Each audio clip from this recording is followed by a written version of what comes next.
My name is Sophia, and for 6 years, my husband thought I only spoke a few words of Italian, enough to order pasta, laugh at his terrible accent, nothing more. He had no idea I understood every single word he said on the phone last Tuesday, standing in our kitchen, certain he was alone in the house, including the word sell, including the word he used for the woman he said it to. By the time I share what happened 3 weeks later, in front of 200 people at his firm's biggest night of the year, you'll understand why I let him keep believing what he believed for exactly as long as it served me, and not one day longer. Welcome back to Monkey Stories, where the quiet ones turn out to have very loud paperwork. If you've ever let someone underestimate you on purpose, because it was useful, because it was safer, because you were saving it for the right moment, stay through this one. Subscribe now, because you will not want to miss where this lands. To understand the kitchen, I have to take you back to the wedding where I met him. I was 26, working my first real job at a mid-size architecture firm in Manhattan, standing at the edge of a college friend's reception with a glass of bad Chardonnay, when Adam Kessler introduced himself by correcting the bartender's pour. That should have told me everything. It told me nothing because I was 26 and he was handsome in the specific, expensive way that private equity produces. Good watch, better suit, a laugh that made you feel like you'd said something clever even when you hadn't. He asked what I did. I told him I was an architectural designer, still building my hours toward licensure. He said, "That's cute. My mother redecorated our kitchen once. Took her 8 months and a nervous breakdown." I laughed, because I didn't yet know that sentence was a preview, not a joke. We married 2 years later. Small ceremony, his family's summer house in Connecticut, my side of the guest list embarrassingly short. My father had passed by then, and my mother, who'd moved back to Naples after their divorce when I was 11, sent a card and a check and stayed home, which had become, over the years, its own kind of relationship. The only person from my childhood who mattered was already gone. My grandmother, Nonna Lucia, who raised me in her apartment 2 blocks from the water in Naples for 5 years while my parents' marriage fell apart in slow motion an ocean away, had died the year before the wedding. I wore her wedding ring on a chain under my dress because it didn't fit my finger. And nobody at that reception asked me a single question about who she'd been. Here's what you need to understand about my grandmother, because she matters to everything that happens later. Nonna Lucia raised 4 children alone after my grandfather died young, ran a small trattoria out of the ground floor of her building for 30 years, and taught me 2 things I have never once forgotten. The first was how to cook. The second was Italian. Not the tourist version, the real version. The version that comes with a grandmother correcting your verb conjugations over breakfast, until you stop making mistakes, because making her repeat herself felt like a small crime. By the time I moved back to the States at 11 to live with my father, I was fully fluent, and for the next 23 years, almost nobody in my adult life ever knew it. That includes Adam. Especially Adam. Early in our relationship, maybe 4 months in, we were at an Italian restaurant in the West Village, and I ordered in Italian without thinking about it, the way you don't think about which hand you write with. Adam laughed, not cruelly, not yet, just surprised, and said, "Don't strain yourself, Tiger. I didn't know you had a party trick." I remember the exact moment I decided not to correct him, not because I was ashamed of it, because something in the way he said party trick told me he'd find a use for the correction that wouldn't be kind, and I was 26 and in love and willing to let a small thing slide. 6 years later, I understand that was the first of maybe 400 small things I let slide. And I understand now that each one was a brick in a wall I didn't know I was building, on the correct side of which I would eventually be standing, and Adam would not. He never learned Italian, not a word, not in 6 years, despite the fact that I spoke it on the phone with my mother twice a month, despite the fact that half my design vocabulary, terrazzo, intonaco, the specific way I talk about proportion and light, comes straight out of my grandmother's kitchen. He found it charming that I still did the accent thing, as he called it, the way you find a dog doing a trick charming. He never once asked me to teach him a word. I never once offered. 1 year into the marriage, I told Adam I wanted to leave my firm and start my own studio. We were sitting at the kitchen table, the old one, before I'd redone the kitchen, and I remember exactly how he set his fork down before he answered, the specific gesture of a man about to deliver something he considered generous. I think that's a really risky move right now, he said. You've got healthcare through your firm, steady paycheck. If you go independent and it doesn't work, we're carrying that. He reached over and squeezed my hand. And I understand now that the squeeze was doing a lot of work that sentence alone couldn't do on its own. I just want you to be smart about this. Not everyone gets to take the leap. Some people have to be the stable one. I stayed at the firm 2 more years after that conversation. I want to be honest about why. It wasn't that I believed him, not entirely. It was that some part of me, the part still auditioning for a family that had never quite made room for me either, wanted him to eventually say something different. He never did. I left anyway, at 30, quietly, without asking his permission a second time, and started Bianchi Studio out of a spare bedroom with 2 small residential clients and a business loan I took out under my own name, on my own credit, without telling him the exact number until it was already signed. That's brave, he said, when I finally told him, in the specific tone people use for words they don't actually mean as a compliment. Just don't come to me if it doesn't work out. I never did. That was, in its own quiet way, the whole marriage in one sentence. If you've ever let someone underestimate exactly how much you understood because it was useful to you later, comment Mocha below. I want to know I'm not the only one who's done that math. The brownstone came 2 years into the marriage. I'd found it. A derelict 4-story walk-up in a Brooklyn neighborhood that hadn't finished gentrifying yet. Structurally sound but cosmetically abandoned. The kind of property most buyers walked past, and I saw as a spreadsheet of potential. I put down $180,000, every cent of the life insurance and inheritance my grandmother had left me, plus what remained of a small settlement from my father's estate. Adam covered the mortgage on the rest, which sounds equal until you understand what came next. I spent the following 14 months doing what I do for a living, except doing it on my own house for free. Full renovation, structural work, every finish selected and sourced and installed under my supervision, nights and weekends on top of my actual job, because Adam's contribution to the renovation itself was, and I am not exaggerating, choosing the color of the mailbox. Here's the detail that matters most, so I need you to hold on to it.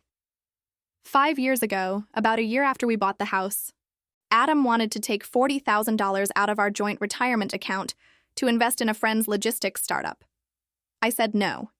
He did it anyway, moved the money before I even found out, called it a calculated risk, and the startup folded 8 months later.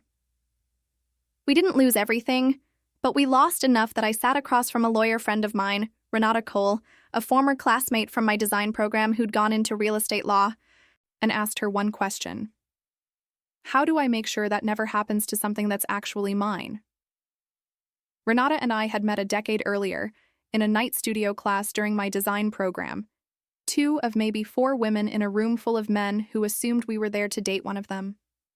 We'd survived that class together, then 2 more, then a friendship that outlasted both our first serious relationships and, as it turned out, one of our marriages.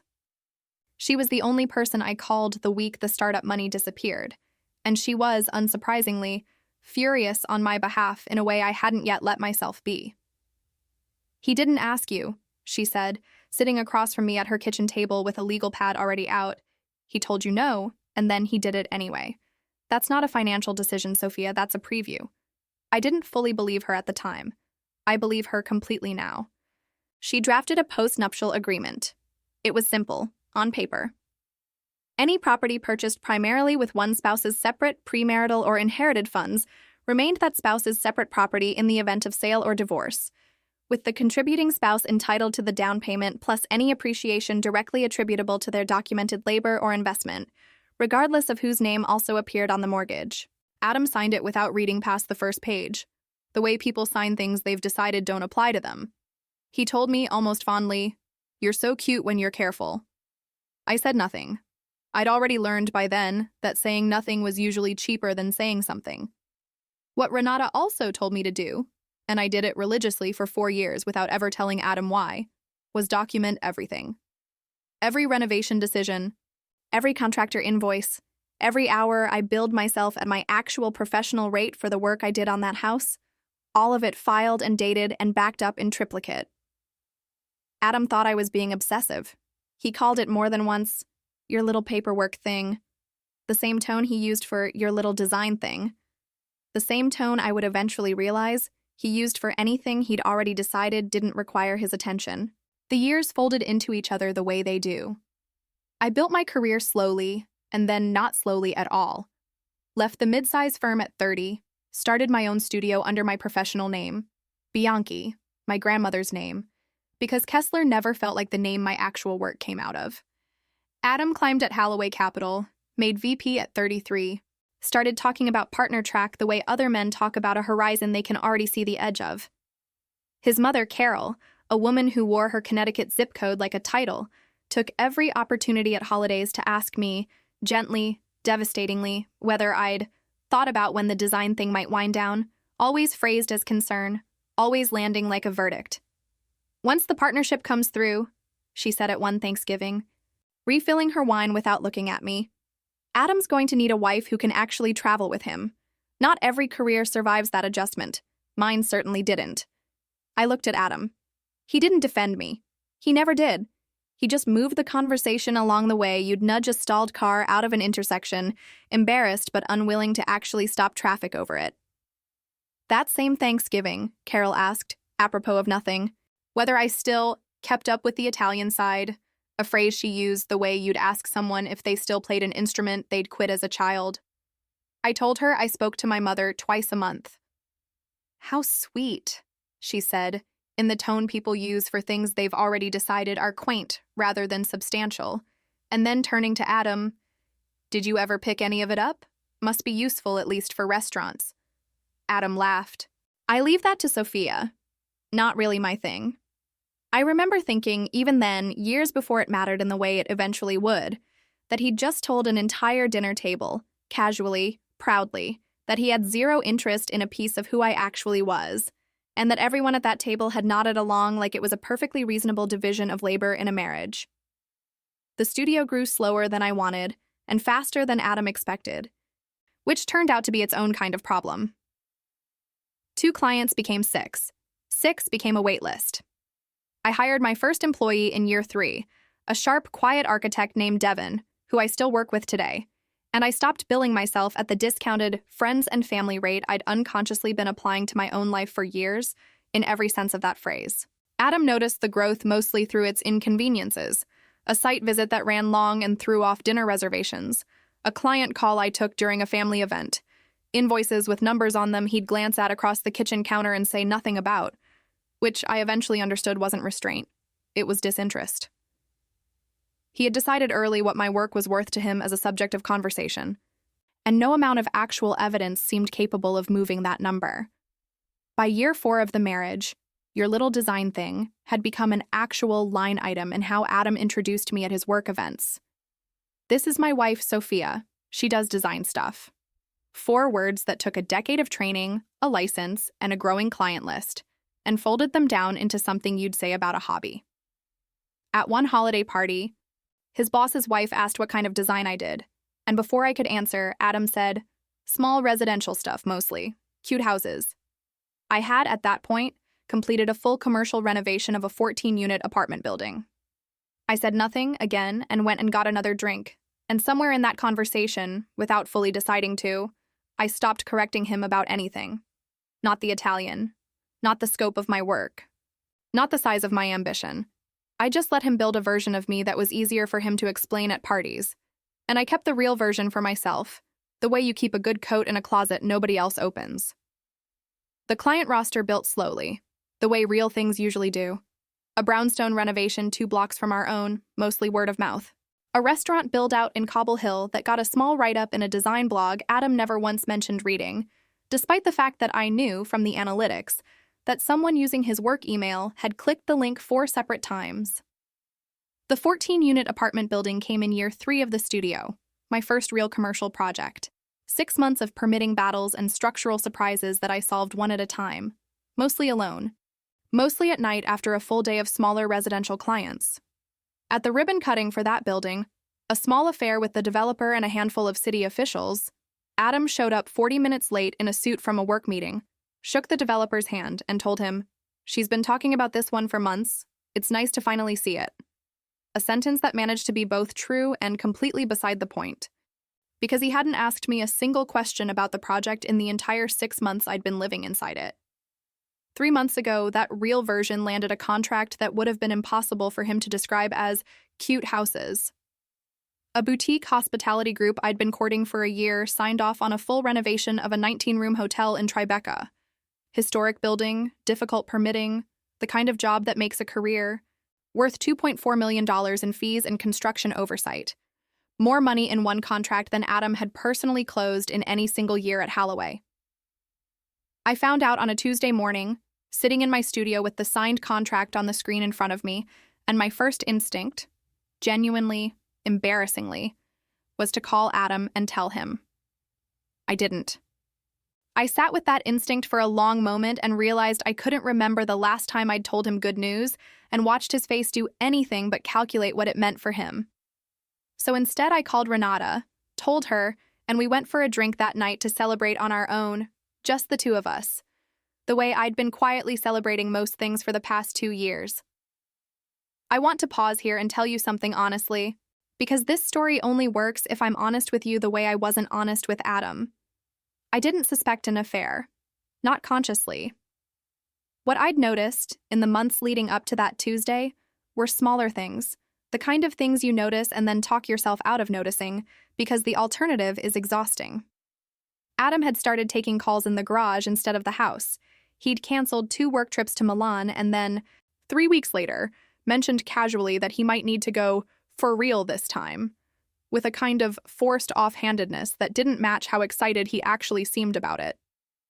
He'd started using a new cologne, the kind of small vanity shift that means nothing on its own and everything in retrospect. And there was a name that had started appearing in his calendar, which I only ever glanced at when it was shared to our joint household account for scheduling reasons. Julia Conti, cross-border associate, 2-year rotation from the Milan office, listed on 3 dinners in 6 weeks that Adam had described to me, separately, as boring client stuff. Don't worry about it. Don't worry about it.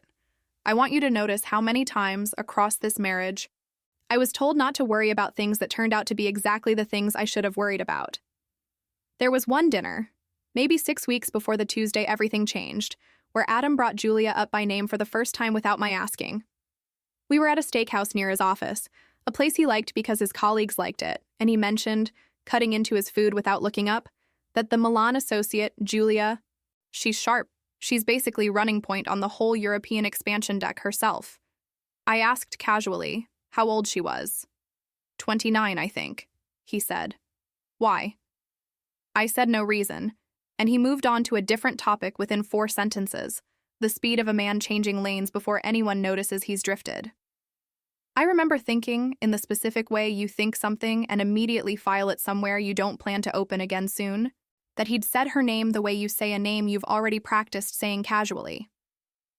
I didn't confront him about it that night. I want to be honest about why, because I think it matters more than the discovery itself. Confronting a suspicion with no proof gets you a very good liar's best performance and nothing else. I'd learned that from 6 years of small dismissals that always came with a reasonable-sounding explanation attached. So I did what I'd been doing without fully naming it to myself for longer than I want to admit.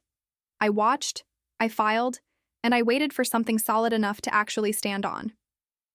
If you've ever had that quiet stack of small details you talked yourself out of adding up, comment "stack" below. This is usually the part of the story where people start recognizing their own. The Tuesday everything changed. I'd finished a site walkthrough 2 hours early. A scheduling gift, the kind you don't question, you just take. I drove home planning to work from the house for the afternoon. Adam's car wasn't in the driveway, which was normal for 2 in the afternoon on a workday. What wasn't normal was his voice, coming from the kitchen, when I let myself in through the side door quietly, out of habit more than intention. The way you do when you've spent a marriage learning not to disturb a room before you know what's in it. He was on speakerphone, in Italian, bad Italian, halting, overpronounced, the cadence of someone reading transliterated phrases off a translation app rather than actually speaking a language, but understandable. Very understandable. To someone who'd grown up correcting her grandmother's grandchildren on their verb conjugations over breakfast for 5 years. Non preoccuparti, he was saying. Don't worry. Lei non lo saprà mai. She'll never know. I stopped in the hallway between the side door and the kitchen, my hand still on the strap of my bag. Through the doorway, I could see the edge of the kitchen island, his phone lying flat on the marble, his voice bouncing slightly off the backsplash I'd personally selected and installed with a contractor I'd trained myself. A woman's voice answered, fluent, warm, laughing softly at the accent she was clearly used to correcting. Adam, Tesoro, you don't have to whisper. She's not even here. Tesoro. Darling, I want to tell you I walked in right then, that I'm the kind of person who confronts things the moment they happen. I'm not, and I've made peace with that about myself. I stood in the hallway of a house I had personally rebuilt with my own hands, room by room, invoice by invoice, and I listened. The partner announcement is next Thursday, Adam said, still fumbling the grammar but the meaning landing with total clarity. European expansion, Milan office. If it goes the way Harrison's been hinting, I transfer in June. You'd already be back there by March, right? Your rotation ends in March? March 15th, Julia said. I didn't know her name yet in that exact moment, but I filed the date the way I file everything, automatically, permanently. So we'd have 3 months apart, Max, Adam said. That's nothing. By the time Sophia even figures out the house is on the market, we'll already be gone. The house.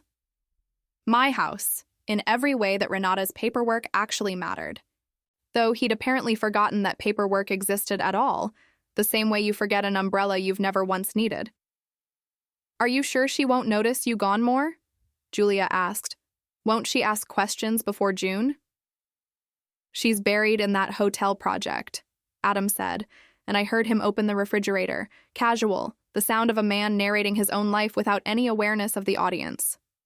Sophia doesn't really look up from her spreadsheets these days. Honestly, it's been easier than I expected. She'll probably be relieved if I'm being real. We haven't been we in a long time. That sentence, we haven't been we in a long time, landed differently than everything before it, because it was the one true thing he'd said in the entire conversation, and he'd said it as an excuse instead of a grief. And the money from the sale? Julia asked. Practical. I appreciated, in a strange, detached way, that she at least cared about the logistics. Adam laughed. That easy, confident laugh I used to think meant he had everything under control. I understand now that he did have everything under control, just not the thing he thought. She'll never even know I sold it, he said. I already had it appraised, quietly. Guy came by last Thursday while she was at that site visit in Tribeca. House is worth $400,000 more than we paid for it 6 years ago. A pause, and I could hear the smile in his voice, the specific cruelty of a compliment delivered as an insult. Funny thing is, that's basically all her doing, the renovation. I didn't touch any of it, but it doesn't matter whose name is on the work, only whose name is on the deed. Except that wasn't true. Not the way he thought it was, and he was about to find that out in a way he would remember for the rest of his life. I stood in that hallway with my keys still in my hand, doing math Adam had no idea I was capable of doing in real time. 6 years of a man believing I only understood the words he wanted me to. 6 years of your little design thing. 6 years of a down payment that carried my grandmother's name in every way that actually mattered, protected by a postnuptial agreement he'd signed without reading, sitting in a folder in Renata's office with his signature on it. A $2.4 million contract sitting in my own inbox that he had no idea existed. And a woman named Julia? 29 years old, according to the firm's staff directory, I would look up 40 minutes later, 3,000 miles from home, apparently under the impression that Adam's marriage was already, functionally, over. I set my keys down on the hallway table, quietly, and I did not walk into the kitchen. Here's what I want you to understand about that decision, because I think it's the part of this story people either respect or completely misunderstand. I didn't walk in because I wasn't ready yet. I had $200,000 of equity, a business worth protecting, a post-nuptial agreement I needed to confirm was still airtight after 5 years, and a husband who was about to stand in front of his entire firm in 9 days and accept a promotion built, in part, on a plan to leave me with nothing while believing I understood none of it. Walking in that afternoon would have gotten me a fight in a kitchen. Waiting got me something else entirely. I backed out the side door as quietly as I'd come in, sat in my car for 11 minutes in the driveway doing absolutely nothing but breathing, and then drove to Renata's office instead of going back inside. This is usually where I ask you to comment your own version of this story, but I actually want you to sit with something first. Keep watching. The next 9 days are where this whole thing gets built, brick by brick, the same patient way Adam spent 6 years building a version of me he never bothered to check for accuracy. Renata pulled the postnuptial agreement from her files while I sat across from her desk and told her, calmly, what I'd heard. She read it over twice, the way lawyers read things they already know but want to be certain of before they say something out loud that changes a person's week. It's solid, she said finally. He can't list this house without your signature. Not legally, not through any broker who's done their due diligence. If he tries to force a sale, you're not just protected, you're entitled to the down payment, plus the appreciation tied to your documented labor, which, she tapped the folder of invoices I'd been keeping for 4 years. Invoices Adam had mocked as, your little paperwork thing, more times than I could count, is going to be almost the entire $400,000 he thinks he's about to split with a real estate agent behind your back. What about the affair? I asked. As far as the divorce goes? New York's no fault, Renata said. It won't change much financially given the postnup already covers the house. But it'll matter for how fast you can move, and it might matter for how this plays out socially, if that's a piece of this you care about. She looked at me carefully. Do you want to file quietly, or do you want to make a decision about how this becomes known? I thought about Carol, at every Thanksgiving, asking whether the design thing might wind down. I thought about the holiday party where Adam introduced my 14-unit commercial renovation as cute houses. I thought about a man who had 9 days from now planned to stand in a ballroom in front of his entire firm and accept a promotion he intended to use as the vehicle for leaving me with nothing, confident I'd never understand enough of what was happening around me to stop him. I want to be in the room, I said, when it stops working. Over the following 9 days, I did 3 things, quietly, the way I do most important things. First, I confirmed the postnups language with Renata line by line, made sure every renovation invoice was current and properly filed, and had her prepare a formal notice. Not to serve yet, just ready, confirming that any attempt to list or sell the property without my signature would be void and pursued as such. Second, I looked up Julia Conti properly. 29, cross-border M&A associate, 2-year rotation from Holloway's Milan office that, according to the internal staff directory a colleague of mine at a different firm was able to pull for me, was contractually set to end March 15th, exactly the date I'd overheard in that kitchen. Third, and this is the part I'm least proud of and most grateful for, I found out that Holloway Capital's fall partner announcement dinner, the night Adam's promotion would be formally confirmed in front of the firm's entire leadership, major clients, and every associate hoping to be next, was 9 days away, at the Ashford Hotel Ballroom in Midtown. And I found out that spouses were expected to attend. I RSVP'd yes myself, before Adam even asked me to. When he mentioned it that Thursday night, almost as an afterthought, "You'll come to the dinner next week, right? It's a big one." I said, "Of course, I wouldn't miss it," and watched him smile the smile of a man who had no idea he'd just confirmed his own gallows. I kept a private log of those 9 days, mostly for Renata, partly for myself because I've never fully trusted a memory that isn't written down somewhere. Day 2, I confirmed with the hotel client's assistant, casually in an unrelated email thread, that our closing walkthrough for the Tribeca project would land the same week as the dinner. Good, I remember thinking. That means the contract will already be fully executed and public knowledge in industry press by the time it matters. Day 4.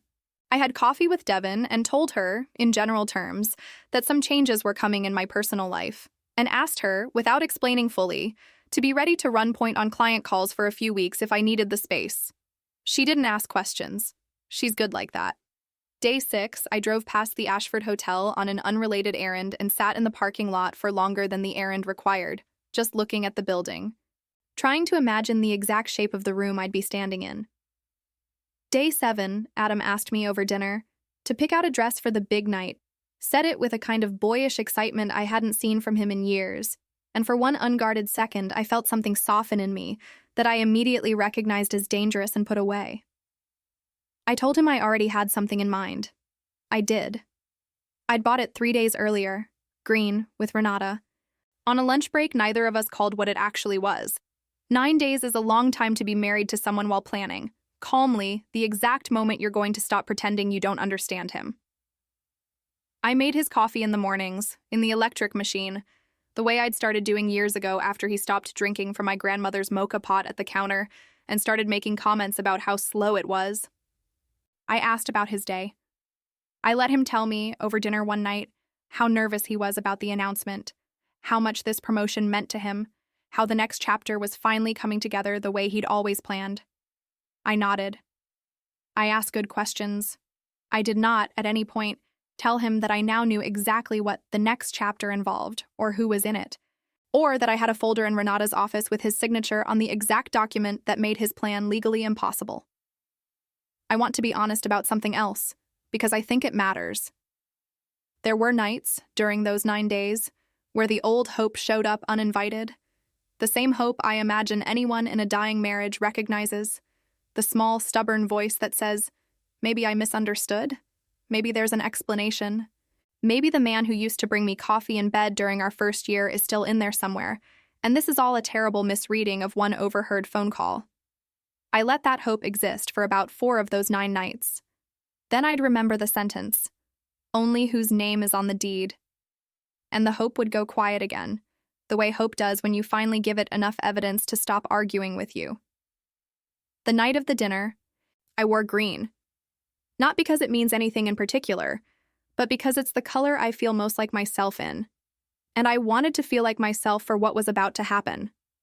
I brought the folder with me, printed, 3 copies, tucked into a leather portfolio Renata had helped me prepare, sitting in my bag under the table the entire cocktail hour like a stone I'd chosen to carry on purpose. The Ashford Ballroom held roughly 200 people that night. Partners, senior associates, clients Holloway wanted to impress, spouses dressed in the specific uniform of people who'd learned to perform comfort in rooms like this.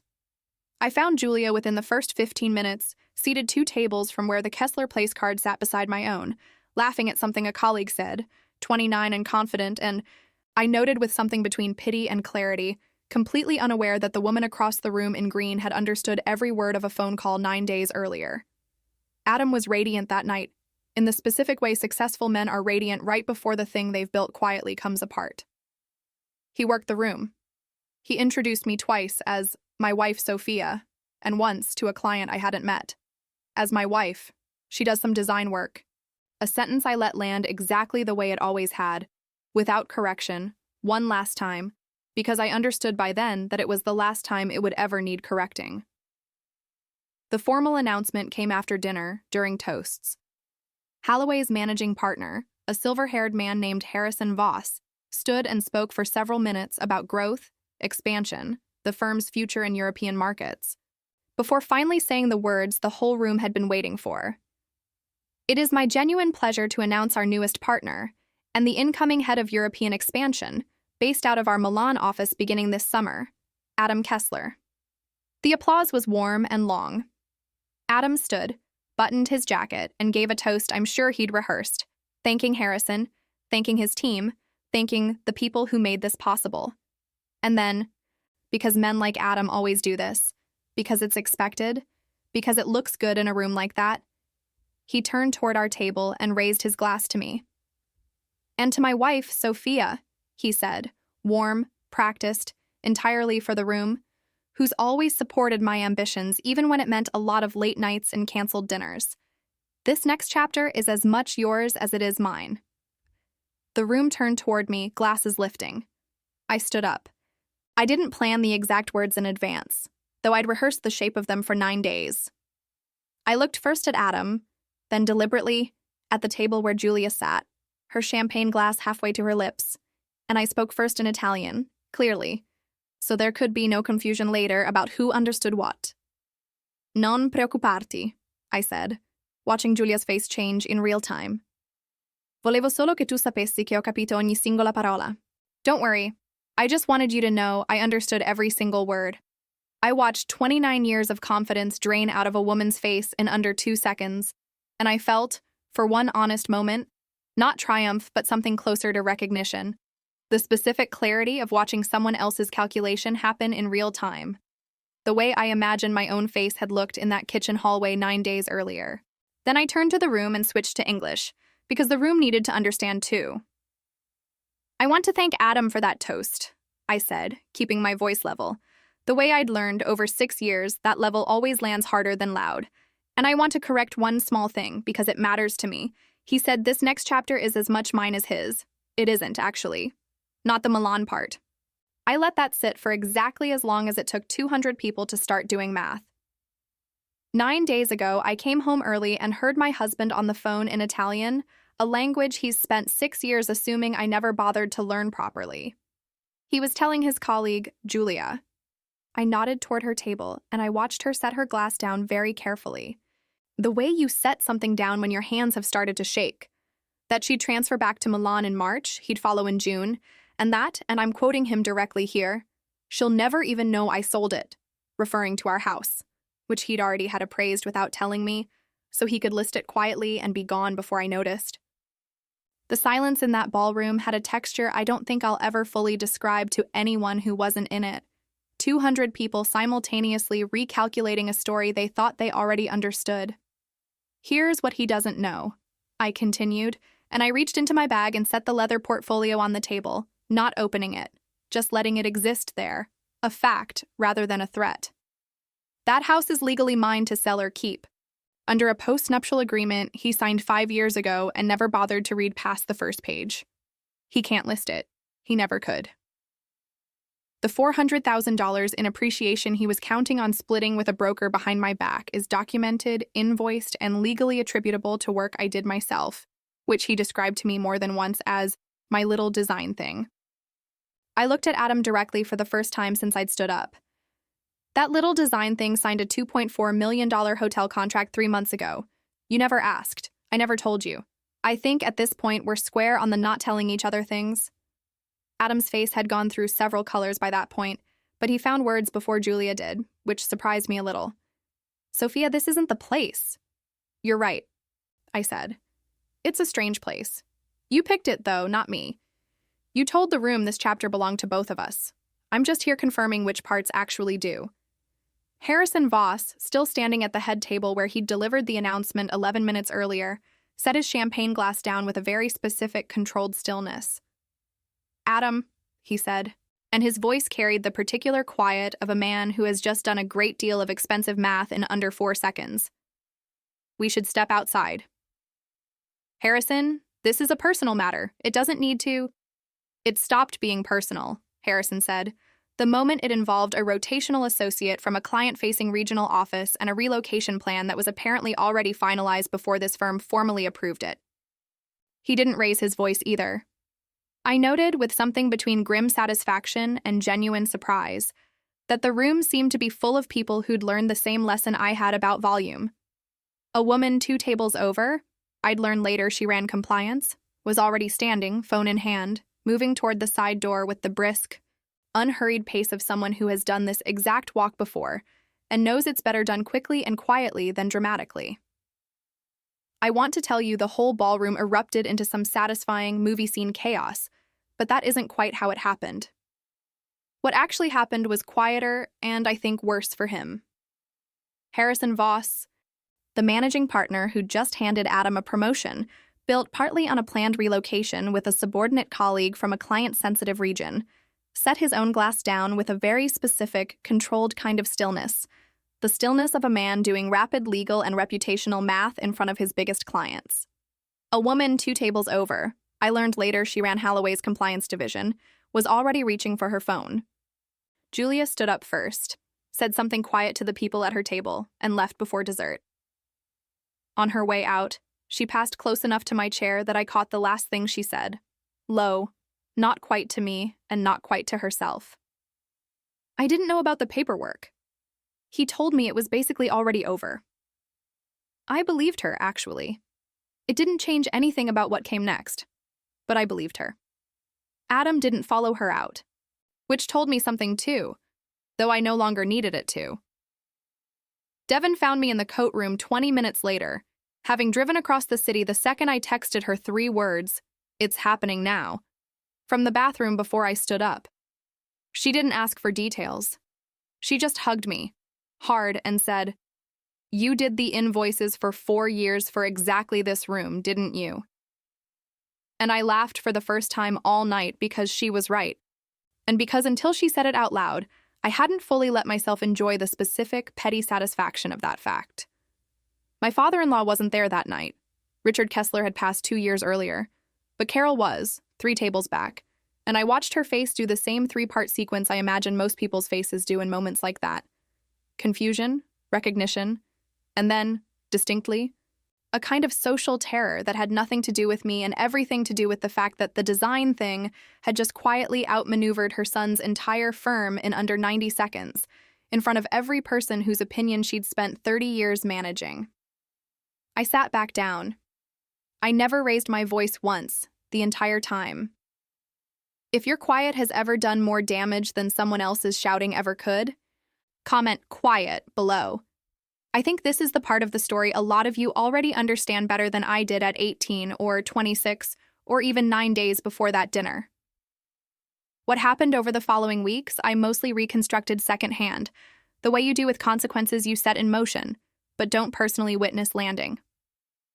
Holloway's compliance division opened a review within 48 hours, not over the affair itself, which the firm's official language carefully avoided commenting on, but over an undisclosed personal relationship between a newly announced partner and a rotational associate from a client-facing regional office, the kind of conflict of interest language that firms use when they mean exactly what everyone already understands them to mean. Adam's partnership wasn't formally revoked. It was, in the specific corporate euphemism I heard from a mutual acquaintance months later, paused pending review, which in practice meant indefinitely, which in practice meant he stayed a VP, transferred not to Milan but to Holloway's Denver office, a lateral move dressed up as an opportunity that everyone in that industry understood for exactly what it actually was. Julia's rotation ended in March as scheduled, though I heard she requested an early transfer back to Milan in January instead, and I never learned much more than that, nor did I particularly want to. I don't carry anger toward her the way I might have expected to. She was 29, in a foreign country, involved with a man who'd apparently told her, in a language he thought no one else in his life understood, that his marriage was already essentially over. I don't think that excuses her. I think it explains something, and those are different, and I've made my peace with only needing the second one. I filed for divorce 11 days after the dinner. Renata handled it cleanly because there wasn't much to argue about. The post-nuptial agreement did exactly what it was drafted to do, and Adam, to his credit, or perhaps just his exhaustion, didn't contest it. He moved out in October, on a Sunday, while I was at a client site, which felt even then like a small mercy neither of us discussed out loud. I came home to a half-empty closet and his key on the counter, no note, which was somehow more honest than a note would have been. I bought out his small remaining share of the property in November, at a number Renata calculated down to the dollar, and by December, for the first time in 6 years, the deed on that brownstone had exactly one name on it, and it was mine. I spent the first night alone in the house doing something almost embarrassingly small. I walked through every room, slowly, the way you'd walk through a building you were about to buy, and I said each room's finished purpose out loud to no one. Kitchen, studio, guest room. I never once got to use the way I'd designed it for. It felt less like grief than like a final walkthrough, the kind I do professionally, checking a space for anything left unfinished before I sign off on it. Carol called me once in late November, a conversation I still think about more than I expected to. She didn't apologize, exactly. I don't think Carol has ever apologized for anything in her life, but she said, in a voice smaller than I'd ever heard from her, "I always thought you were the sensible one in that marriage. I didn't expect to be right about it in this particular direction." I told her I appreciated the call. I meant it, mostly. Some corrections arrive strange and small, and you take them anyway, because they're still corrections. My mother in Naples heard the whole thing secondhand through my monthly call, and reacted the way only she could. Half outrage on my behalf, half genuine delight at the mechanics of it, laughing so hard down the line that I had to hold the phone away from my ear. "Tua nonna sarebbe orgogliosa," she said, once she'd caught her breath. Your grandmother would be proud. Then, more seriously, in the specific tone she reserves for things she actually means. She always said you went quiet like she did when it mattered. She meant it as a compliment, you know. Not everyone understood that about her either, until it was too late for them not to. My father had passed by then, so there was no call from him, but a cousin who'd heard the story from a mutual acquaintance told me, months later, secondhand, that my father used to say, back when Adam and I first got engaged apparently, though he never once said it to my face, that he worried Adam talked to me like I was furniture. I don't know if that's true or if it's softened in the retelling the way things do after someone's gone. I choose to believe it because it costs me nothing and gives me something, and at this point in my life I've decided that's allowed. The morning after the divorce was finalized, I stood in my kitchen, no qualifiers needed anymore, and I did the thing I do almost every morning, the thing Adam called peasant coffee, for 6 years while his $900 espresso machine sat mostly unused 2 feet away. I filled my grandmother's copper mocha pot, set it on the stove, and stood there listening to it work, the way I used to stand at her counter in Naples as a child, half asleep, waiting for that exact sound. My grandmother used to say, when I was small and prone to going quiet during arguments I didn't yet have words for, citash acconsente. Silence implies consent. She meant it as a warning, the kind grandmothers give granddaughters about not letting people walk over you unchallenged. I understand now that she was right about the silence and wrong about what it always means. Mine wasn't consent, it was gathering. 6 years of it, filed and dated and invoiced, waiting for the exact right room to spend it in. Bianchi Studio finished the Tribeca Hotel renovation this spring, 4 months ahead of schedule. It's been written up twice in industry press, both times under my actual name, with no qualifiers about what kind of little anything it is.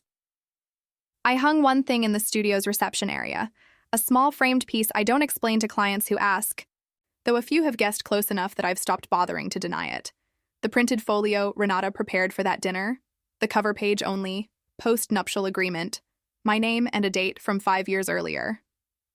Underneath it, a small brass plate reads simply, documented, every time. I think a lot about the version of me that stood in that hallway 9 days before the dinner, keys in hand, deciding not to walk into the kitchen.